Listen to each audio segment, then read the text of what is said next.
மயிலுடன் ஒரு மாயப் பயணம். அன்பு குழந்தைகளே, ஒரு அழகான கிராமத்தில் வேழன் என்ற சுட்டிப் பையன் வாழ்ந்து வந்தான். அவன் ரொம்பவே சின்ன பையன், ஆனால் அவன் மனசு ரொம்ப பெரியது.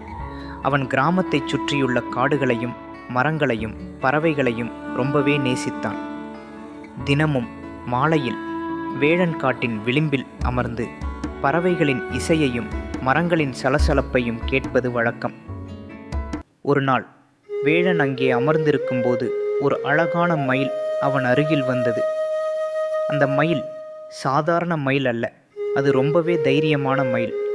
அதன் இறகுகள் வானவில் போல மின்னின. வேழன் அந்த மயிலை பார்த்து ஆச்சரியப்பட்டான்.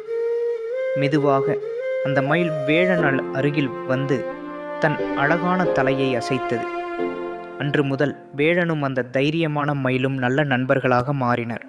அவர்கள் இருவரும் தினமும் காட்டுக்குள் ஒன்றாக விளையாடினர், புதிய இடங்களை கண்டுபிடித்தனர். ஒரு நாள் கிராமத்தில் ஒரு பெரிய பிரச்சனை வந்தது.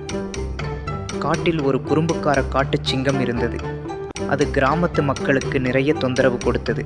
சில சமயம் பழங்களை மறைத்து வைத்தது, சில சமயம் தண்ணீர் ஓடும் பாதையை அடைத்து விட்டது. கிராம மக்கள் ரொம்பவும் கவலைப்பட்டார்கள். சின்ன வேழனுக்கு தன் கிராமத்தை காப்பாற்ற வேண்டும் என்று தோன்றியது. ஆனால் அவன் எப்படி அதை செய்வது? வேழன் தன் நண்பன் மயிலிடம் இந்த விஷயத்தை சொன்னான். தைரியமான மயில் வேழனுக்கு உதவ தயாராக இருந்தது.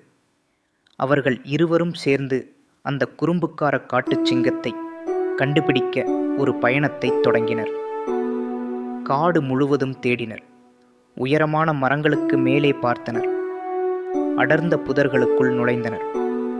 மயில் தன் அழகான இறகுகளை விரித்து வேழனுக்கு வழிகாட்டியது. வேழன் மயிலின் முதுகில் அமர்ந்து பயமில்லாமல் பயணம் செய்தான். கடைசியில் அவர்கள் அந்த காட்டுச் சிங்கத்தை கண்டுபிடித்தனர்.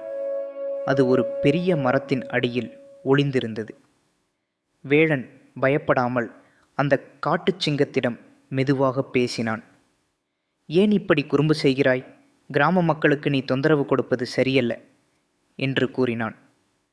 மயில் தன் கம்பீரமான தோற்றத்தால் அந்த காட்டுச் சிங்கத்தை வியப்பில் ஆழ்த்தியது.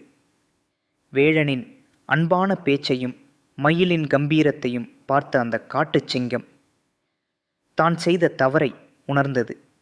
அது தன் குறும்புத்தனத்தை நிறுத்திவிடுவதாக உறுதியளித்தது. வேழனும் மயிலும் தங்கள் கிராமத்தை காப்பாற்றிய மகிழ்ச்சியில் வீடு திரும்பினர். அன்று முதல் கிராம மக்கள் மகிழ்ச்சியாக வாழ்ந்தனர். வேழனும் அந்த தைரியமான மயிலும் என்றும் சிறந்த நண்பர்களாக தொடர்ந்தனர்.